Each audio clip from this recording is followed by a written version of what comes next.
ओम शांति। आज 13 नवंबर बाबा के महावाक्य सुनेंगे। मीठे बच्चे, सभी को पहले पहले अल्फ का पाठ पक्का कराओ। आप आत्मा भाई भाई हैं। सबसे पहले अल्फ माने अल्लाह, भगवान का परिचय है ना, उसके बारे में बताओ। आप आत्मा भाई भाई। आज की मुड्डी से बाबा ने प्रश्न किया कि इस एक बात में श्रीमत मनुष्य मत के बिल्कुल विपरीत है। अर्थात श्रीमत कुछ और कहती है और मनुष्य मत कुछ और कहती है। किस एक बात में? तो आज बाबा ने बताया, मनुष्य मत कहती है हम मोक्ष में चले जाएंगे, और श्रीमत कहती है यह ड्रामा अनादि अविनाशी है, मोक्ष किसी को मिल नहीं सकता, है ना। ज्ञान मिलने से पहले सबकी यही लगभग चाहना रहती है कि हम मोक्ष में चले जाएं, जन्म मरण के चक्र से छूट जाएं। लेकिन मैं बोला ऐसा हो नहीं सकता, मोक्ष किसी को मिल नहीं सकता। बल कोई कहे यह पार्ट बजाना हमको पसंद नहीं, परंतु इसमें कुछ भी कर नहीं सकते, पार्ट बजाने आना ही है। श्रीमत ही तुम्हें श्रेष्ठ बनाती है, मनुष्य मत तो अनेक प्रकार की है। ओम शांति। अभी यह तो बच्चे जानते हैं कि हम बाबा के सामने बैठे हैं, बाप भी जानते हैं बच्चे हमारे सामने बैठे हैं। ये भी तुम बच्चे जानते हो, बाप हमें शिक्षा देते हैं जो फिर औरों को देनी है। पहले पहले तो बाप का ही परिचय देना है, क्योंकि सभी बाप को और बाप की शिक्षा को भूले हुए हैं। अभी जो बाप पढ़ाते हैं ये पढ़ाई फिर 5000 वर्ष बाद मिलेगी। यह ज्ञान और कोई को है नहीं। मुख्य हुआ बाप का परिचय, फिर यह समझाना है हम सब भाई भाई हैं। सारी दुनिया की सभी आत्माएं आपस में भाई भाई हैं। अभी सभी अपना मिला हुआ पार्ट इस शरीर द्वारा बजाते हैं। अभी तो बाप आए हैं नई दुनिया में ले जाने के लिए, जिसको स्वर्ग कहा जाता है। परंतु अभी हम सब भाई पतित हैं, एक भी पावन नहीं। सभी पतितों को पावन बनाने वाला एक ही बाप है। यह है पतित विकारी रावण की दुनिया। रावण का अर्थ है 10 शीश दिखाते हैं ना, 5 विकार स्त्री में, 5 विकार पुरुष में। बाप बहुत सिंपल रीत समझाते हैं, तुम भी ऐसे समझा सकते हो। तो पहले पहले यह समझाओ कि हम आत्माओं का वह बाप है, सभी ब्रदर्स हैं। पूछो यह ठीक है? लिखो हम सब भाई भाई हैं, हमारा बाप भी एक है। हम सब सोल का वह है सुप्रीम सोल। उसको फादर कहा जाता है। यह पक्का बुद्धि में बिठाओ तो सर्वव्यापी आदि की खिचड़ा पट्टी निकल जाए।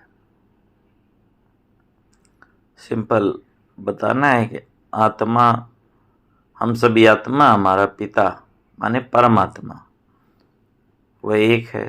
तो भगवान बोला है तो फिर सर्वव्यापी आदि की बातें निकल जाएंगी। अल्फ पहले पढ़ाना है। अल्फ माने भगवान के बारे में पहले बताना है। बोलो ये पहले अच्छी रीति बैठ लिखो, आगे सर्वव्यापी कहता था। अब समझता हूं कि सर्वव्यापी नहीं है। तो बाबा ने बोला कि ये पहले पक्का करवा लो, है ना। जब बाबा का परिचय दो, परमात्मा का परिचय दो, तो इससे पक्का करवा लो कि हम सब भाई भाई हैं। सब आत्माएं कहती हैं कि गॉड फादर, परमपिता परमात्मा अल्लाह। पहले तो ये निश्चय बिठाना है कि हम आत्मा है, परमात्मा नहीं है। न हमारे में परमात्मा व्यापक है। सभी में कौन व्यापक है? आत्मा व्यापक है। आत्मा शरीर के आधार से पार्ट बजाती है, यह पक्का कराओ। अच्छा, फिर वह बाप सृष्टि चक्र के आदि मध्य अंत का ज्ञान सुनाते हैं। बाप ही टीचर के रूप में बैठ समझाते हैं। लाखों वर्ष की तो बात नहीं है, यह चक्र अनादि बना बनाया है। यह कैसे फिरता है इसको जानना पड़े। सतयुग त्रेता पास्ट हुआ, नोट करो। उसको कहा जाता है स्वर्ग और सेमी स्वर्ग। माने सतयुग हो गया स्वर्ग, त्रेता हो गया सेमी स्वर्ग। वहाँ देवी देवताओं का राज्य चलता है। सतयुग में 16 कला और त्रेता में है 14 कला। सतयुग का प्रभाव बहुत भारी है, उसका नाम ही है स्वर्ग, हेवन, है ना। किसके कितना उसका गायन है, कितना आत्मा स्वर्ग के बारे में जानना चाहती है आत्मा स्वर्ग में, है ना। तो बावन बोला उसका नाम बहुत भारी है। नई दुनिया सतयुग को कहा जाता है, उसकी महिमा करनी है। नई दुनिया में है एक आदि सनातन देवी देवता धर्म। चित्र भी तुम्हारे पास है निश्चय कराने के लिए। किसके चित्र हैं? देवी देवताओं के, लक्ष्मी नारायण के, है ना। कैसे सजे सजाए हैं, धन दान से संपन्न। तो भगवान बोला तुम्हारे पास चित्र भी हैं निश्चय कराने के लिए। ये सृष्टि का चक्र फिरता है। इस कल्प की आयु है 5000 वर्ष। अब सूर्यवंशी चंद्रवंशी तो बुद्धि में बैठा,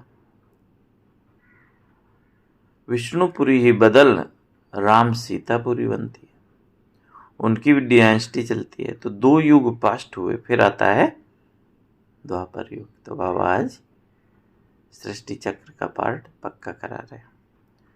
सतयुग त्रेता बीता, फिर क्या आया? द्वापर युग, जो है रावण का राज्य। देवताएं वाम मार्ग में चले जाते हैं तो विकार का सिस्टम बन जाता है। सतयुग त्रेता में सभी निर्विकारी रहते हैं। एक आदि सनातन देवी देवता धर्म रहता है। चित्र भी दिखाना है, ओरली भी समझाना है। बाप हमको टीचर होकर ऐसे पढ़ाते हैं। बाप अपना परिचय खुद ही आकर देते हैं, खुद कहते हैं मैं आता हूँ पतितों को पावन बनाने के लिए, तो मुझे शरीर जरूर चाहिए, नहीं तो मैं बात कैसे करूँ। मैं चैतन्य हूँ, सत्य हूँ, अमर हूँ। सतो रजो तमो में आत्मा आती है। आत्मा ही पतित, आत्मा ही पावन बनती है। आत्मा में ही सब संस्कार है। पास्ट के कर्म व विकर्म का संस्कार आत्मा ही ले आती है। सतयुग में तो विकर्म होता नहीं, कर्म करते हैं, पाठ बजाते हैं, परंतु वह कर्म अकर्म बन जाता है। गीता में भी अक्षर है। अभी तुम प्रैक्टिकल में समझ रहे हो, जानते हो बाबा आया हुआ है पुरानी दुनिया को बदल नहीं बनाने, जहाँ कर्म अकर्म हो जाते हैं। माने कर्म अकर्म हो जाना माने उसका पाप का खाता या पुण्य का खाता बनता ही नहीं है, क्योंकि आत्मिक भान में कर्म किए जाते हैं। उसको ही सतयुग कहा जाता है। और यहाँ फिर विकर्म होते हैं, जिसको कलयुग कहा जाता है। तुम अभी हो संगम पर। बाबा दोनों ही तरफ की बात सुनाते हैं, है ना, आगे की भी पीछे की भी। एक एक बात अच्छी रीत समझो। बाप टीचर ने क्या समझाया, अच्छा, बाकी है गुरु का कर्तव्य।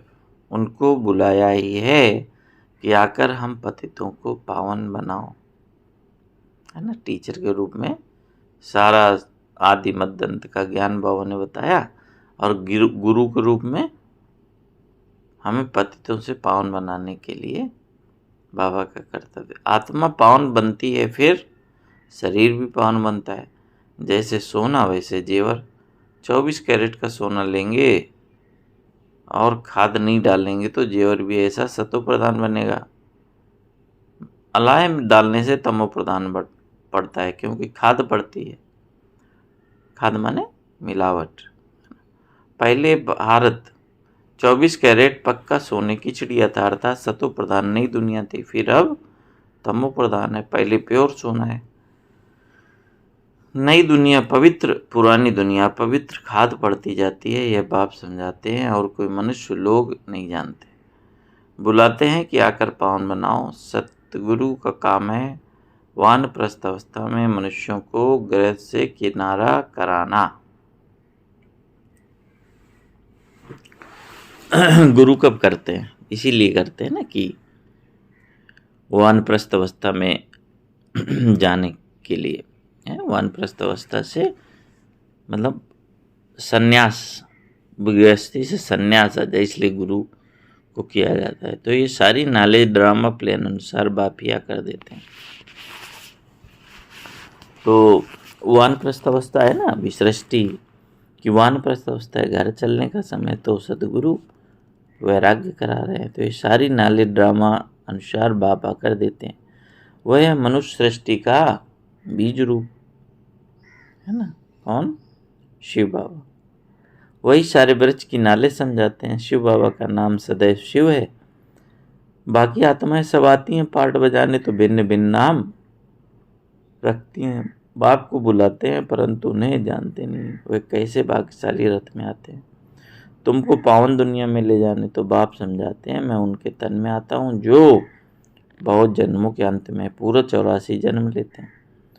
राजाओं का राजा बनाने के लिए इस भाग्यशाली रथ में प्रवेश करना होता है। पहले नंबर में श्री कृष्ण, वह है नई दुनिया का मालिक। फिर वही नीचे उतरते हैं, सूर्यवंशी, चंद्रवंशी, फिर वह से शूद्रवंशी, फिर ब्रह्मावंशी बनते हैं। गोल्डन से सिल्वर, फिर कापर, फिर आयरन में आ जाते हो। अभी तुम आयरन से गोल्ड बन रहे हो। बाप कहते हैं, मुझे एक अपने बाप को याद करो जिसमें मैंने प्रवेश किया है। इनकी आत्मा में तो जरा भी नॉलेज नहीं थी, इनमें मैं प्रवेश करता हूँ, इसलिए इनको भाग्यशाली रथ कहा जाता है। खुद कहते हैं, मैं इनके बहुत जन्मों के अंत में आता हूँ। गीता में भी अक्षर एक्यूरेट हैं। गीता को इस तरह शास्त्र शिरोमणि कहा जाता है। इस संगम पर बाप आकर ब्राह्मण कुल और देवी देवता कुल की स्थापना करते हैं। कौन कौन से? 3 धर्म बाबा स्थापन करते हैं, ब्राह्मण धर्म और सूर्यवंशी और चंद्रवंशी। औरों का तो सबको मालूम है ही, इनका किसी को पता नहीं। बहुत जन्मों के अंत में अर्थात संगम पर ही बाप आते हैं। बाप कहते हैं, मैं बीज रूप हूँ। श्री कृष्ण तो है सतयुग का रहने वाला, उनको दूसरी जगह तो कोई देख न सके।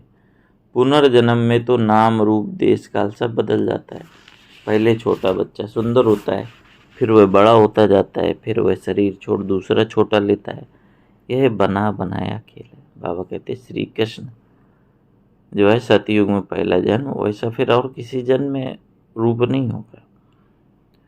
तो बाबा ने बताया कि ये बना बनाया खेल है, ड्रामा के अंदर फिक्स है। दूसरे शरीर में तो उनको श्री कृष्ण नहीं कहेंगे। उस दूसरे शरीर पर नाम आदि फिर दूसरा पड़ेगा। सब फीचर, तिथि आदि सब बदल जाता है। वर्ल्ड की हिस्ट्री, ज्योग्राफी हूबहू रिपीट होती जाती है, तो ये ड्रामा रिपीट होता रहता है ना। सत्तो रजो तमो में आना ही है। सृष्टि का नाम, युग का नाम सब बदलते जाते हैं।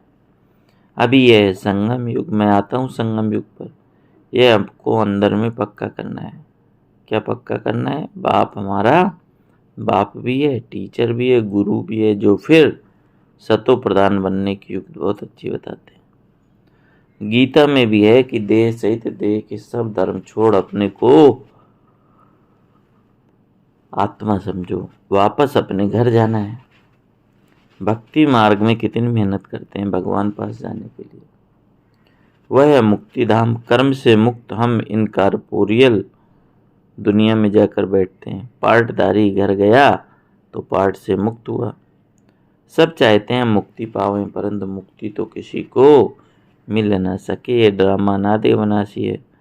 कोई कहे पार्ट बजाना हमको पसंद नहीं, परंतु इसमें कुछ भी कर नहीं सकते। ये अनादि बना हुआ ड्रामा, एक भी मुक्ति को नहीं पा सकते। वह सब है अनेक प्रकार के मनुष्य मत। यह है श्रीमत श्रेष्ठ बनाने के लिए। मनुष्य को श्रेष्ठ नहीं कहेंगे, देवताओं को श्रेष्ठ कहा जाता है। उन्हों के आगे सब नमन करते हैं तो वह श्रेष्ठ है रे, परंतु यह किसी को पता नहीं। अभी तुम समझते हो 84 जन्म तो लेना ही है। श्री कृष्ण देवता है, वैकुंठ का प्रश्न, वह यहाँ कैसे आएगा? न उसने गीता सुनाई, सिर्फ देवता था इसलिए लोग उसको पूजते है ना। अभी तक भी श्री कृष्ण का इतना गायन पूजन क्यों है ना? क्योंकि फर्स्ट देवताओं में श्रेष्ठ सर्वगुण संपन्न, इसलिए बाबा ने बोला उसका अभी भी गायन पूजन। ऐसा नहीं कि उन्होंने कोई गीता आदि सुनाई है ना। बाबा ने बोला देवता है पावन, खुद पति ठहरे, कहते भी हैं मुझ निर्गुण आर्य में कोई गुण नहीं। आप हमको ऐसा बनाओ, शिव के आगे जाकर क्या कहेंगे, हमको मुक्ति दो। वह कभी जीवन मुक्त जीवन बंध में आते नहीं, इसलिए उन्हें पुकारते हैं मुक्ति दो। जीवन मुक्ति भी वही देते हैं, है ना। तो आत्मा को कहीं ना कहीं स्मृति है कि इस जन्म मरण इस चक्र से न्यारा केवल परमात्मा शिव ही है। इसलिए उसको भी बोलते हैं कि बाबा हमको भी ऐसा बना दो। इसलिए जो बनारस में भी काशी कलवट शिव बाबा पर ही खाते थे। अभी तुम समझते हो बाबा और मम्मा के हम सब बच्चे हैं, उनसे हमें अथाह धन मिलता है। मनुष्य तो बेसमझी से मांगते रहते हैं, बेसमझ तो जरूर दुखी होंगे, अथाह दुख भोगने पड़ते हैं। तो ये सब बातें बच्चों को बुद्धि में रखनी है। एक बेहद के बाप को न जानने के कारण कितना आपस में झगड़ते हैं, आरफन बन पड़े हैं। वह होते हैं हद के आरफन, और यह है बेहद के आरफन। बेहद के आरफन माने हद के आरफन मतलब जिसके माता पिता नहीं है वो आरफन हो गया, है ना। और बेहद का आरफन मतलब जो भगवान को जिसने नहीं जाना वो भी क्या हो गए, अपने पारलौकिक माता पिता से दूर, है ना, तो वो भी आरफन हो गए। बाप नई दुनिया स्थापन करते हैं। अब ये पतित आत्माओं की पतित दुनिया, पावन दुनिया सतयुग को कहा जाता है और पुरानी दुनिया कलयुग को कहा जाता है। तो बुद्धि में सब बातें हैं। पुरानी दुनिया का विनाश हो जाएगा, फिर नई दुनिया में ट्रांसफर हो जाएंगे। अभी हम टेम्परेरी संगम पर खड़े हैं, पुरानी से नई दुनिया बन रही है, नई दुनिया का भी पता है। तुम्हारी बुद्धि अब नई दुनिया में जानी चाहिए। उठते बैठते यही बुद्धि में रहे कि हम पढ़ाई पढ़ रहे हैं, बाप हमको पढ़ाते हैं। स्टूडेंट को याद रहना चाहिए, फिर भी वह याद नंबरवार पुरुषार्थ अनुसार रहती है। बाप भी नंबरवार पुरुषार्थ अनुसार याद प्यार देते हैं। अच्छा पढ़ने वालों को टीचर जरूर प्यार जास्ती करेंगे। कितना अंतर पड़ जाता है ना। लौकिक में भी कोई अच्छी पढ़ाई पढ़ता है तो विशेष टीचर का अटेंशन लेता है। बाप तो समझाते रहते हैं। बच्चों को धारणा करनी है कि एक बाप के सिवाय और कोई की तरफ बुद्धि न जाए। बाप को याद नहीं करेंगे तो पाप कैसे कटेंगे। माया घड़ी घड़ी तुम्हारा बुद्धि योग तोड़ देगी। माया बहुत धोखा देती है। बाबा मिसाल देते हैं, भक्ति मार्ग में हम लक्ष्मी की बहुत पूजा करते थे। चित्र में देखा लक्ष्मी पांव दबा रही है तो उसे मुक्त करा दिया। उनकी याद में बैठते जब बुद्धि इधर उधर जाती थी तो अपने को थप्पड़ मारते थे। बुद्धि और तरफ क्यों जाती है। आखिर विनाश भी देखा, स्थापना भी देखी, साक्षात्कार की आस पूरी हुई। समझा अब नई दुनिया जाती है, हम ये बनेंगे। बाकी ये पुरानी दुनिया तो विनाश हो जाएगी, पक्का निश्चय हो गया। अपनी राजधानी का भाई साक्षात्कार हुआ तो बाकी इस रावण के राज को क्या करेंगे जबकि स्वर्ग की राजधानी मिलती है। यह हुई ईश्वरी बुद्धि। ईश्वर ने प्रवेश कर ये बुद्धि चलाई है। तो बाबा अपना अनुभव बताते हैं, है ना, कैसे बाबा को निश्चय हुआ, कैसे साक्षात्कार हुआ, कैसे बाबा पुरुषार्थ करते थे, मतलब भक्ति मार्ग में भी, है ना, कि कहीं बुद्धि न जाए तो अपने को चपाट मारते थे। तो बाबा ने बताया कि अभी जब निश्चय हो गया कि हमें नई राजधानी मिलेगी तो सब पुरानी दुनिया भूल गई, पक्का निश्चय हो गया। तो बाबा ने बोला ये बुद्धि बाबा ने दी। ज्ञान कलश तो माताओं को मिलता है, तो माताओं को ही सब कुछ देकर को दे दिया, तुम कारोबार संभालो, सबको सिखलाओ। बाबा ने विल कर दी अपनी सारी प्रॉपर्टी ट्रस्ट बनाकर। सिखलाते सिखलाते यहाँ तक आ गए। एक दो को सुनाते सुनाते देखो अब कितने हो गए हैं। आत्मा पवित्र होती जाती है, फिर आत्मा को शरीर भी पवित्र चाहिए। समझते भी हैं फिर भी माया भुला देती है। तुम कहते हो 7 रोज पढ़ो तो कहते हैं कल आएंगे, दूसरे दिन माया खलास कर देती है। आते ही नहीं। भगवान पढ़ाते हैं तो भगवान से नहीं आकर पढ़ते हैं। कहते भी हैं हाँ जरूर आएंगे, परंतु माया उड़ा देती है, रेगुलर होने नहीं देती। जिन्होंने कल पहले पुरुषार्थ किया वह जरूर करेंगे, और कोई हट्टी है नहीं। तुम पुरुषार्थ बहुत करते हो, बड़े बड़े म्यूजियम बनाते हो। जिन्होंने कल पहले समझा है वही समझेंगे। विनाश होना ही है, स्थापना भी होती जाती है। आत्मा पढ़कर फर्स्ट क्लास शरीर लेगी। एम ऑब्जेक्ट ये है ना, ये याद क्यों नहीं पढ़ना चाहिए? माने अपना एम ऑब्जेक्ट नई दुनिया क्यों नहीं याद आना चाहिए? अभी हम नई दुनिया में जाते हैं अपने पुरुषार्थ अनुसार। अच्छा मीठे मीठे सीख लदे बच्चों प्रति माता पिता बाप दादा का याद प्यार और गुड मॉर्निंग। रूहानी बाप की रूहानी बच्चों को नमस्ते। हम रूहानी बच्चों की रूहानी बाप दादा को याद प्यार गुड मॉर्निंग। नमस्ते बाबा नमस्ते। शुक्रिया बाबा शुक्रिया। धारणा के लिए मुख्य सार बुद्धि में सदा याद रहे कि अभी हम थोड़े समय के लिए संगम पर बैठे हैं। पुरानी दुनिया विनाश होगी, हम नई दुनिया में ट्रांसफर हो जाएंगे, इसलिए इससे बुद्धि योग निकाल देना है। जैसे ब्रह्मा बाबा ने भी अपना अनुभव होता है ना, सब कुछ ट्रस्ट बनाकर माताओं को दे दिया है ना। जब नई दुनिया में जाना है तो पुरानी दुनिया से क्यों दिल लगानी। दूसरा, अभी आत्मा को बाप का परिचय दे। कर्म अकर्म विकर्म की गुआ गति चुनानी है। पहले अल्प का ही पाठ पक्का करना है। अल्फ माने बाबा, अल्लाह माने बाबा का पाठ निश्चय हो जाए उसमें, है ना। वरदान है श्रेष्ठ प्राप्तियों के प्रत्यक्ष फल द्वारा सदा खुशहाल रहने वाले एवर हेल्दी भाव। फिर से सुनेंगे।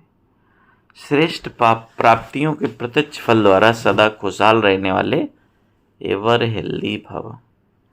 संगम युग पर अभी अभी किया और अभी अभी श्रेष्ठ प्राप्ति की अनुभूति हुई, यही है प्रत्यक्ष फल। सबसे श्रेष्ठ फल है समीपता का अनुभव होना। आजकल साकार दुनिया में कहते हैं कि फल खाओ तो तंदुरुस्त रहेंगे, हेल्दी रहने का साधन फल बताते हैं, और अब आप बच्चे हर सेकंड प्रत्यक्ष फल खाते ही रहते हो, इसलिए एवर हेल्दी हो। यदि आपसे पूछे कि आपका क्या हाल चाल है तो बोलो, क्या बोलना है? फरिश्तों की चाल है और हाल खुशहाल है। स्लोगन है, सर्व की दुआओं के खजाने से संपन्न बनो तो पुरुषार्थ में मेहनत नहीं करनी पड़ेगी। सर्व की दुआओं से संपन्न के खजाने से संपन्न बनो तो फिर पुरुषार्थ में मेहनत नहीं करनी पड़ेगी। अच्छा, ओम शांति। तो आज बाबा ने जो पाठ पक्का कराया उसको बार बार स्मृति में लाना है। इस सृष्टि चक्र को स्मृति में लाना है कि हम कहाँ पर खड़े हैं, अभी कौन सी दुनिया आनी है। तो ऐसा वानप्रस्थ की अवस्था में रहने का अभ्यास करना है। अब घर चलना है, अपनी राजधानी में चलना है, तो वही बाप के सिवाय बुद्धि और कहीं पुरानी दुनिया में न जाए, ऐसा हमको चिंतन करना है। अच्छा, ओम शांति।